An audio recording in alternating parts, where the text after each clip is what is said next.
Karamojong. As a way of introduction, and this is something that has been covered already, but I just thought I throw it in.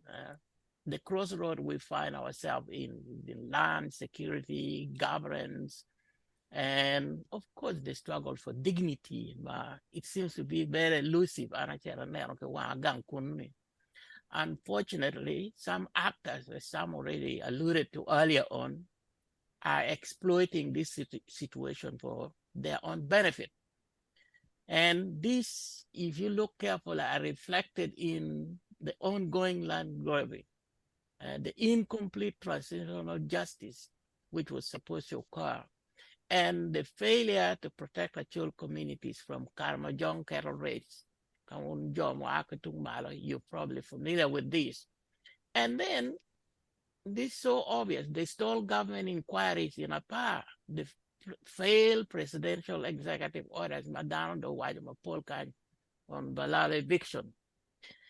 Machuero ye were lawyer the induced leadership fragmentation.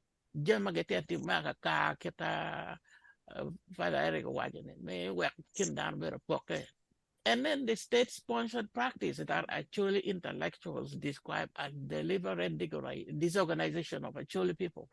The men that take a quanyo or gwech kita chang kipiu kere la gune la perani may poko kem down kiti roof make it down the roof then.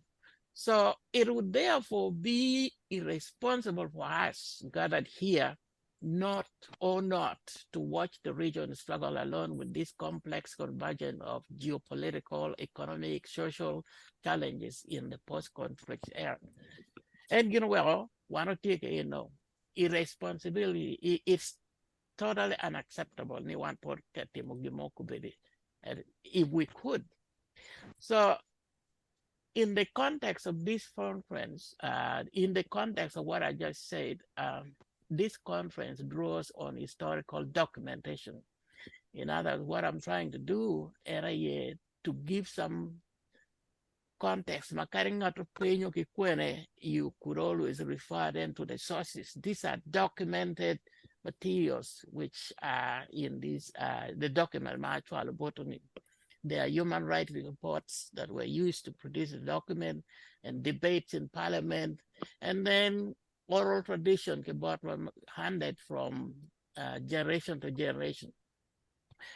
Political and economic implication of these challenges, as those people well versed in this kind of discussion let us know. However, how, where, and what we do with the outcome of this conference is a matter of duty. This is not something that is coming from me. It's coming from all of us.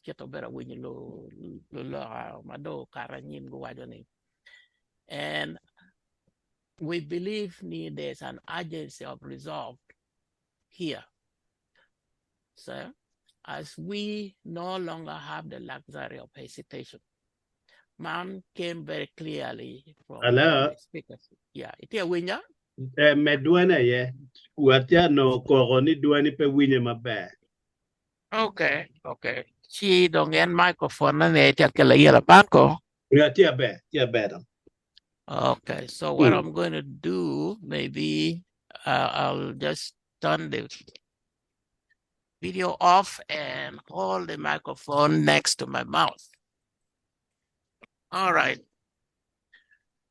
So how, like I was saying, how, where, and what we do with the outcome of this conference is really up to us. We don't have the luxury of hesitation, okay? The concerted effort, and I remind those who were there for the last 30 years in this struggle, the concerted effort we put over the last 20 years also to set our people free from the camps is needed now. We have no choice about that. The optimal goal should be to manage these negative changes, create a transformative change that comes with ethical values. Man came very clearly in what the Father Eric Jomo lack of morality in Gankun. Well, Mayan don't yeah, but I'll just add a few of these. Somebody already talked about it. The one trauma has been part of our history in the last few years. Yeah. So,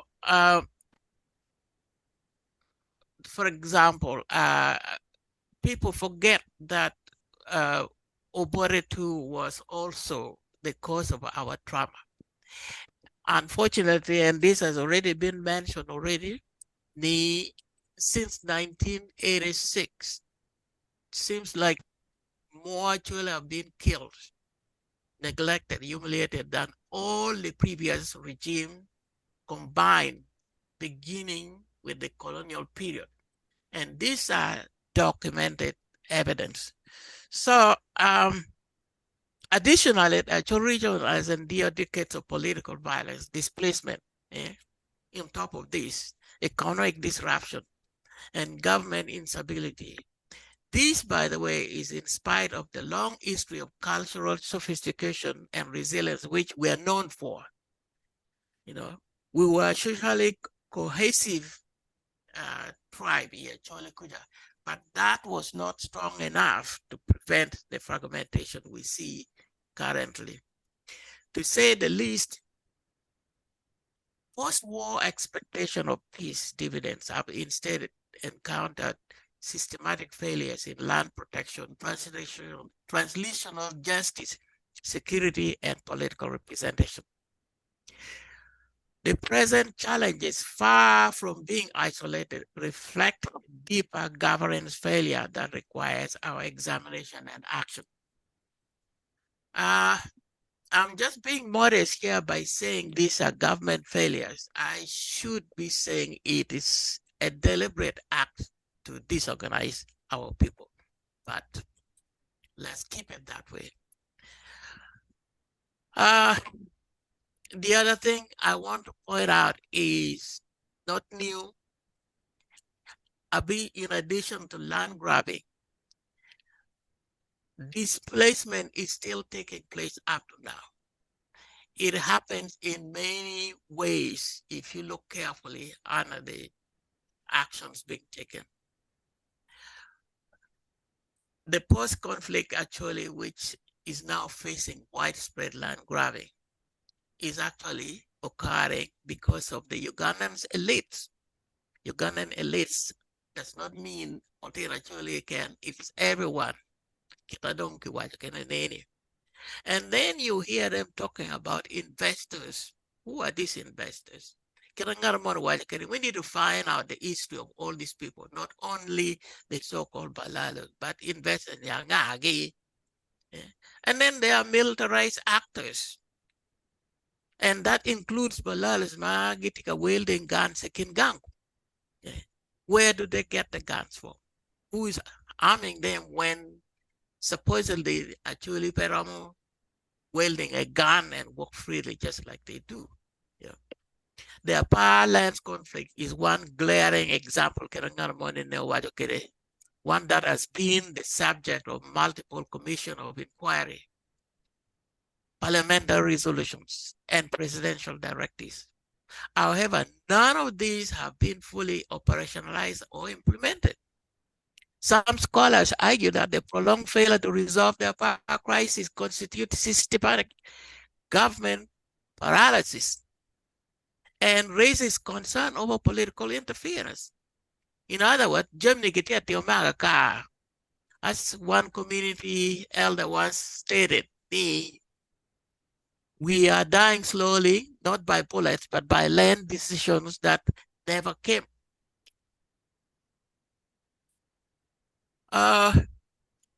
More of what needs to be said is that there's a deliberate failure to implement presidential directives. At least 5 directives have been issued since 2017, and none has been implemented. None has been implemented as far as I know. The funny thing is, every order follows the same pattern. Kaman ke ordering, yeah, let me put it this way, a public directive would be issued. The local would fall on it and start anticipating something to happen. Then they wait and no action takes place.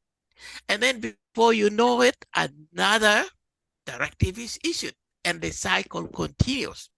Now, what is the consequence of this kind of repeated issuing of executive order? When you combine that with the gap between them, I mean the gap between when these directives are issued and the lack of their effective enforcement, the conclusion one who is clear-minded is that there's a lack of political will to actually do something about the Balalo. This goes beyond even the compromised leaders down there, because local leaders, some LC chairpersons are being had to say a few things that the government only needed to execute its own direction for eviction to occur. So if you were someone observing from a distance, what kind of conclusion would you come up with?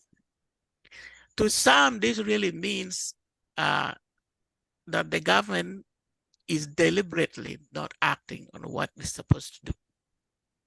However, there's a cost for this to Acholi people. To us, the recurring nature of this directive does not only exacerbate land use conflicts, insecurity of tenure, the perception of selective protection of communal land rights, but also affects the social stability, economic development, and territorial sovereignty. The failures also undermines land rights in Acholi, and like many have already said, the rule of law, community security, lokomaguni. Now I'm beginning to understand what a GU is. I was asking myself what this is. And above all, even those who trusted the government before are beginning to doubt the government. So what does it leave us? What it leaves us is that there is no claim of equitable resource rights and land protection as far as when it comes to Acholi people. The pattern further fails to reinforce the moral argument that protection from the state is consistent. It is not. Actually, worse still, when the name they don't the pattern is also encouraging non-state actors who benefit from government loans or loans from other sources, and security to also undermine communal rights. Nyankole magitika mino loan kitana kitgange. Loan in the turning around to buy ngom my kitgang kitana neki watkeni and then resold. Mano dongiti katachi. So that is occurring too. The fifth point I want to bring out is there's some serious allegation that there's a deliberate disorganization campaign going on, aimed at fragmenting our society politically. And this is also being done by way of state surveillance. I know this for a fact because one time I called an office in Gulu, and I thought I was speaking to someone very close to me, only to hear an unknown voice speaking in Luo from the other side, telling someone that he is still busy listening to the conversation between these two people. And when I traced it back, I found out it was someone working for the government, in some dark room in Gulu. So surveillance is going on in the community.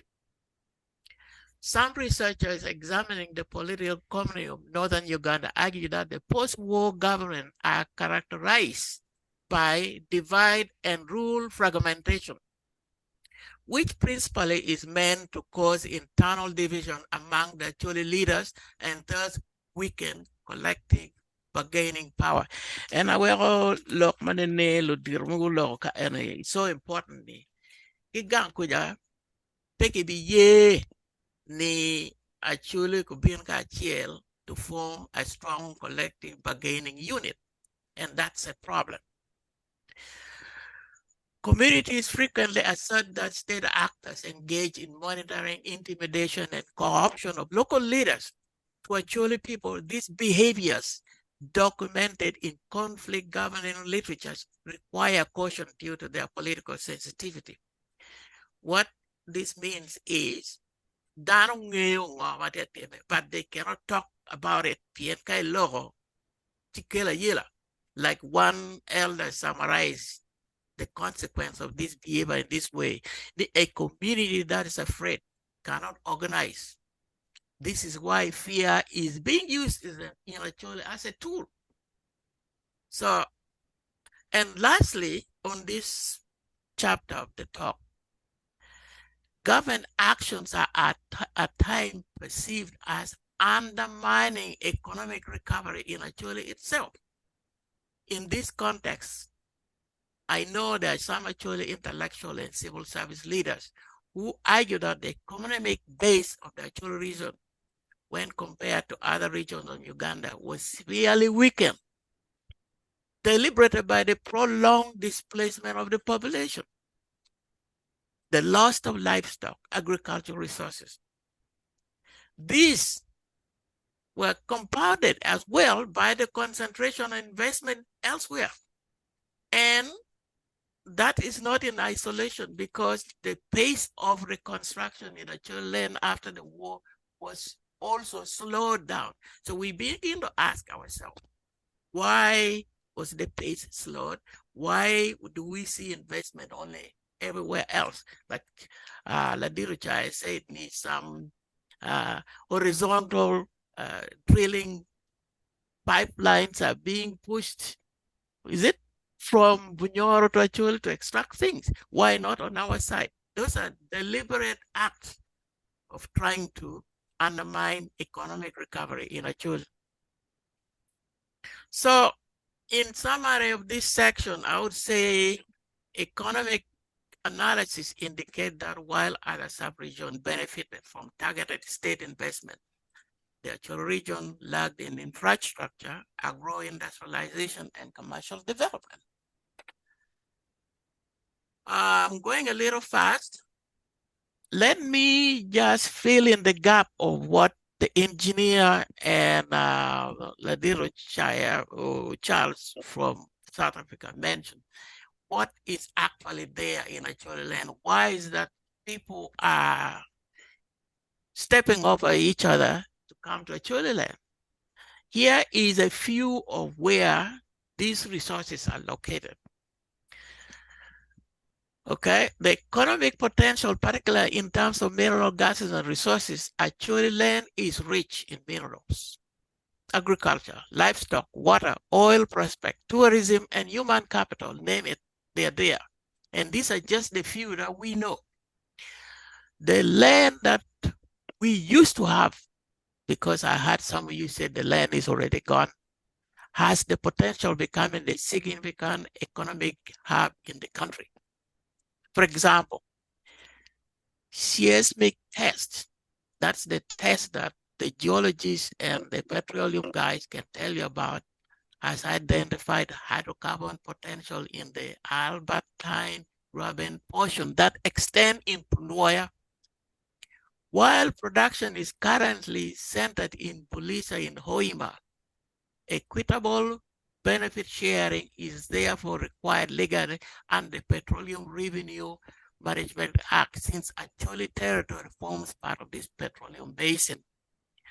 The problem here is there's no one to go and speak for us so that this legal requirement is enforced. So we are losing out on this. Second, gold is prospected along the Achua belt in Kitgum and Agago district. So there is gold there. There's also cement quality limestone in Agago and Pate district.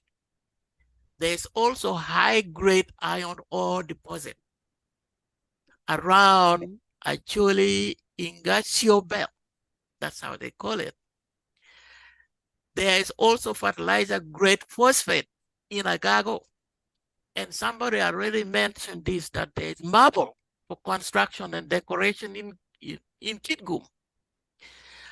Again, the engineer I have talked about this. There's graphite for energy and manufacturing appliances in Pade.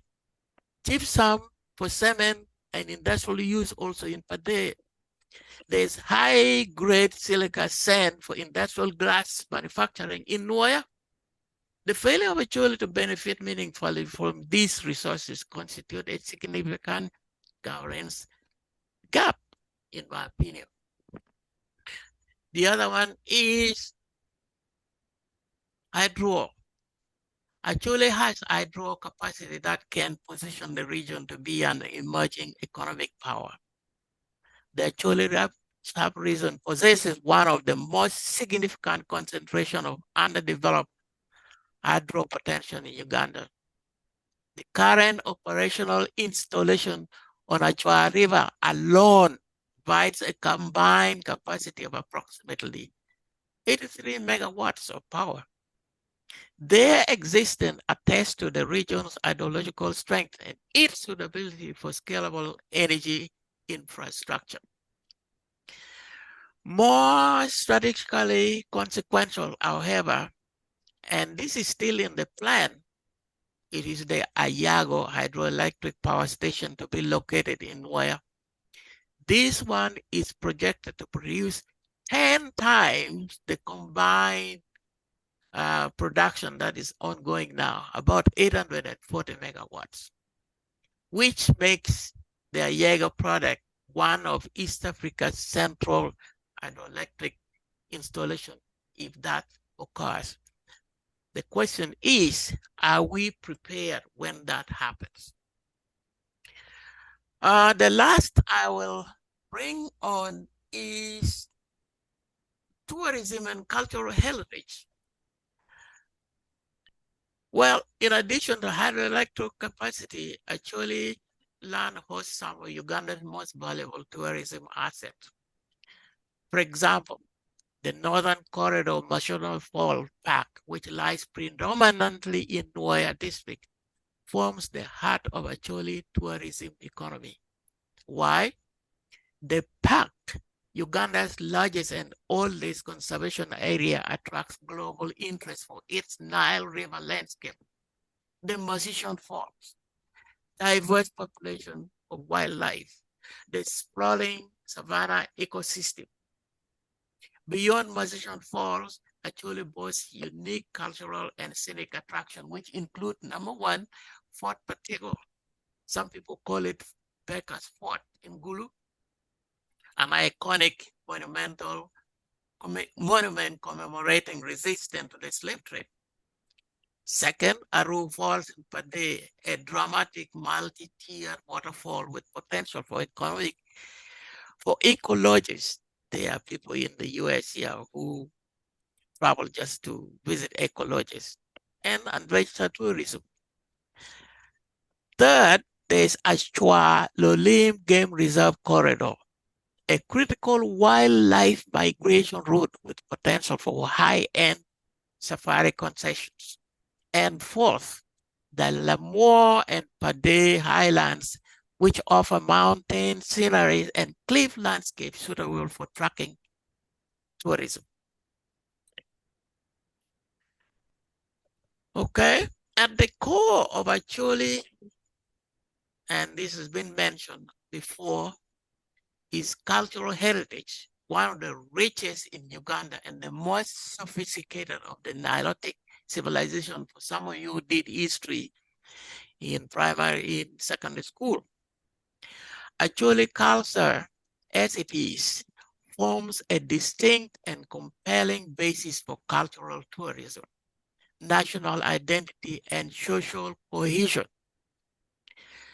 For those who may not be familiar, the rich heritage includes the following: There are so many, I just picked 4.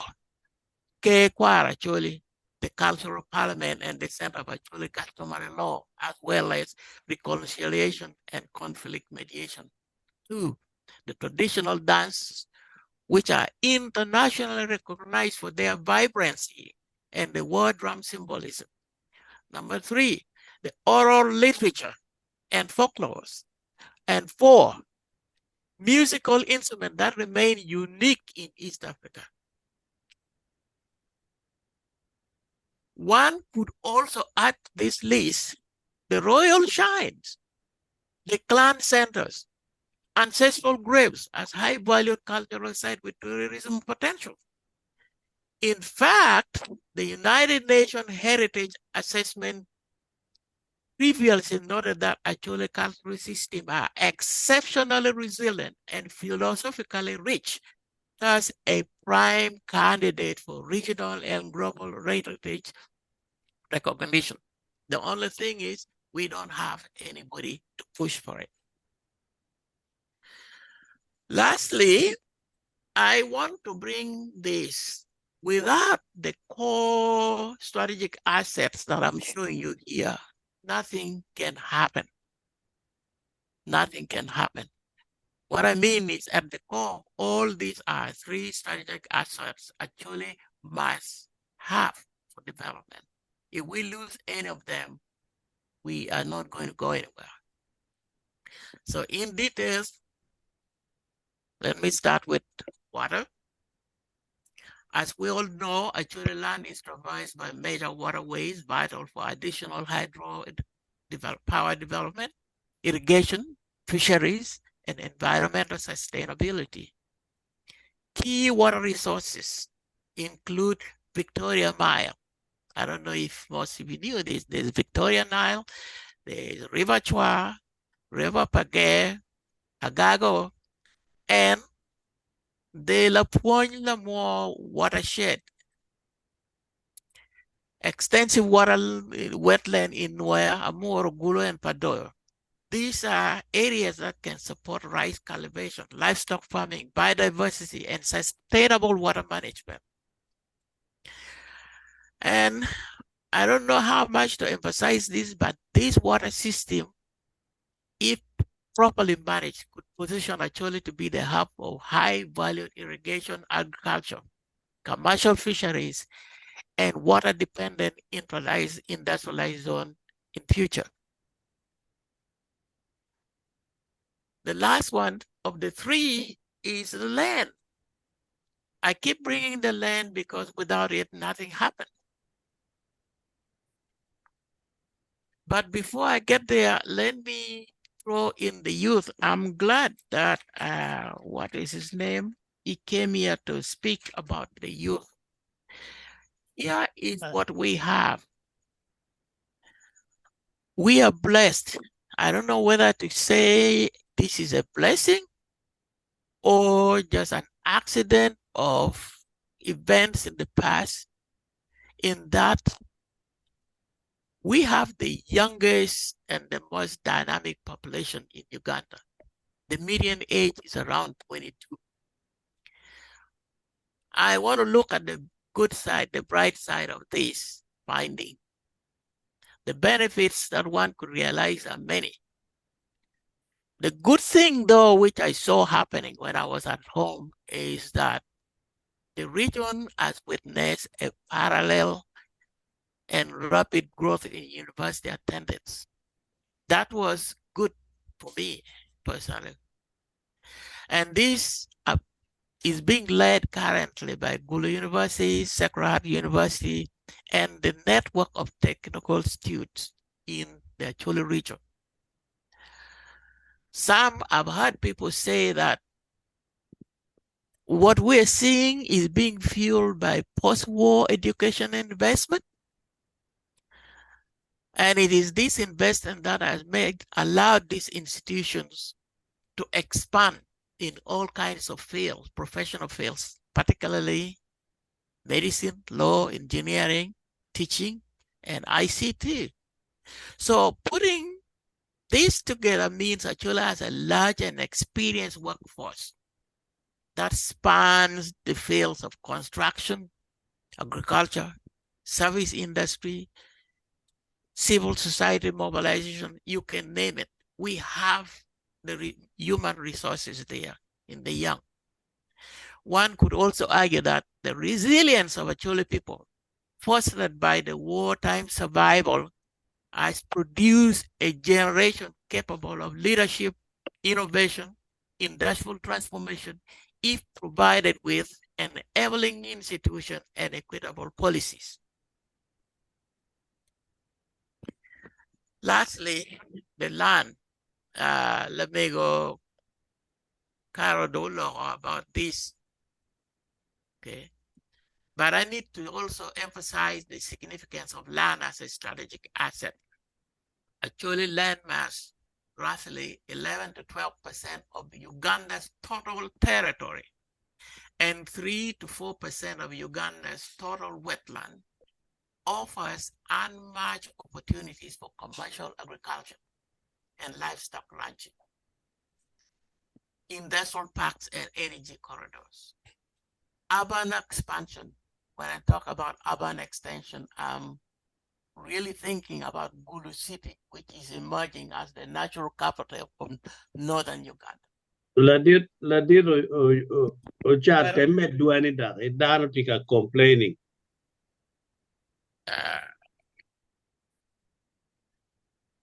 Winye? Yeah, fine. I have no problem. And something is very wrong there.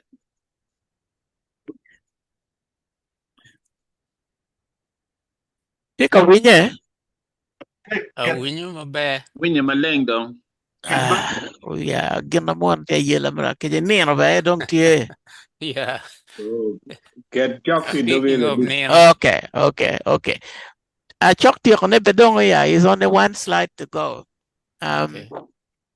Yeah. So like I said, I want to emphasize the significance of land as a strategic asset. Actually, land mass is about 11 to 12% of Uganda's total. And in terms of wetland, we have 3 to 4%. So what would be the benefit of this? Well, we got unmatched opportunities by other measures. Kanyadong ngom penny, practice commercial agriculture, livestock ranching, create industrial park and energy corridors, allow Blue City and similar urban centers to expand, especially Gulu, which is naturally, although some would argue maliciously against it, to be a natural capital of northern Uganda, really. You could create conservation area that integrate tourism, research, community, and livelihood. And of course, mineral development. So without land, you cannot do any of this. It's my hope that by the end of this conference, all in attendance agree that land is actually the most valuable asset economically, culturally, politically, and that its protection is central to the regional survival and prosperity. Well, I have to say the same thing. I've heard previous speakers talk about solution. So what solution do I offer? This is just suggestion, the way forward. Well, given the repeated government failures enumerated in this presentation,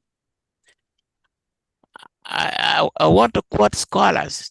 They say, I mean, there are also cultural institutions who advocate for this solution, that a return to the federated system of government originally established in Uganda's 1962 independent constitution is the way forward for us. Some of you were born recently. This system recognizes kingdoms based on federal units and regional autonomy. A federal framework that is grounded in regional authority could enable Acholi to manage their own land, their own resources, their own cultural institution and develop priorities more effectively while remaining an integral part of Uganda's national fabric. Way back in 1994 constitutional consultation, wrote Yosam Odong summed it rather well as follows. Local power is not separation, it is partnership. It is how Uganda was born. Under a federal arrangement, Acholi could directly manage hydropower benefits along with Acholi's broader research endowment. Acholi could negotiate concession terms, regulate land use for energy corridors, reinvest revenues into local development.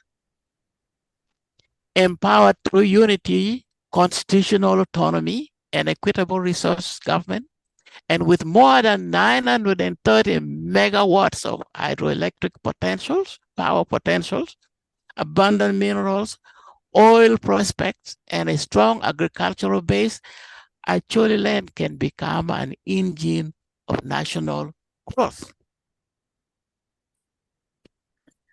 In conclusion, land has the potential to become significant economic hub in Acholi, rich in minerals, agriculture, livestock, water, oil prospect, tourism, and human capital. However, this potential to be harnessed requires unity to protect the land and identity. Two, to be assertive in demanding for justice and security. It requires mobilization. It requires a renewed debate on federalism as envisioned at the time of independence. The Acholi worldwide must not remain passive observers on their destiny. We are the custodians of our land, architects of our economic future, advocates for the federal Uganda where all people contribute and thrive. Strangely, it was President Museveni who said in Gulu in 2006 the following: "The Acholi are strong. They can build again if they choose the right path." To this, Acholi elders often remind us also that we help ourselves when we stand strong together. In this moment, the future of Acholi land depends on our collective resolve. That is to be firm, assertive, rights-driven, progressive. It is up to us to reclaim our dignity and opportunity in Uganda as a full citizen of unbreakable heritage. The present challenges, far from being isolated, reflect deeper governance failures that requires our resolve and resilience in confronting them. It is on this note that this conference has been called, so that never again shall we be spectators or abstain from our duties as nationals. I invite you all to this discussion. For the sake of time, again, we shall be thematic in the discussion since you all received my keynote address in advance. Let us focus only on these factual realities that affect us. Apaa.